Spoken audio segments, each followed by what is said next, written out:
খাইতে খাইতে গলা শুকাইছে নর উপলক্ষে দাওয়াত খাইতেছি কারণ টাকা চাইছে যে আমার সাথে যায় যায় খাইতেছ বাইরে টেয়াটি দিয়ে দিও না। এইবার আমার বাসায় এই সেলিব্রিটি আসাতে আমার পুরো ঈদ ঈদ ফিল হচ্ছে। কেন?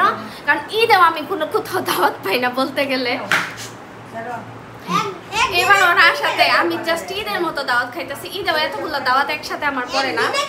আর এখন আসছে আমাদের ছোট ফুপির বাসায়, ওখানে আমাদের জন্য এই যে এখানে যা যা খাবার দেখতেছেন সব আন্টি নিজে হাতে বানাইছে।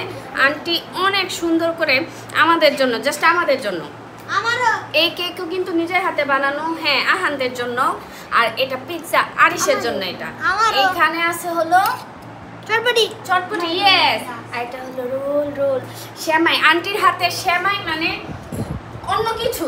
তার রেসিপির সাথে আমাদের রেসিপি কখনোই মিলে না। আন্টির কাছে রেসিপি চাইছিলাম, তাই না?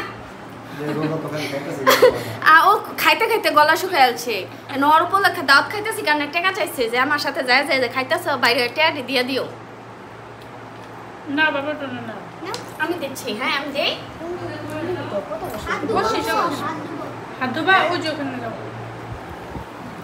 হ্যাঁ এখন তুমি খাবে, এখন আমরা খাবো। Thank you. এতগুলো দাওয়াত পিছন ঘুরে ঘুরে খাইতেছি, কি আর করা, হাসা কথা ফাঁস করে দিলাম। অগরে মানুষের দাওয়াত দেয়, হ্যাঁ যে অগরে মানুষের দাওয়াত দেয় পিছে দিয়ে আমরা ঝুল্লা পড়ি। দুপুরে একটা দাওয়াত খাইছি, যে সেম ড্রেস দেখেন দুজনেরই সেম ড্রেস। আমরা আরেকটা দাওয়াত খাইতে চলে আসছি।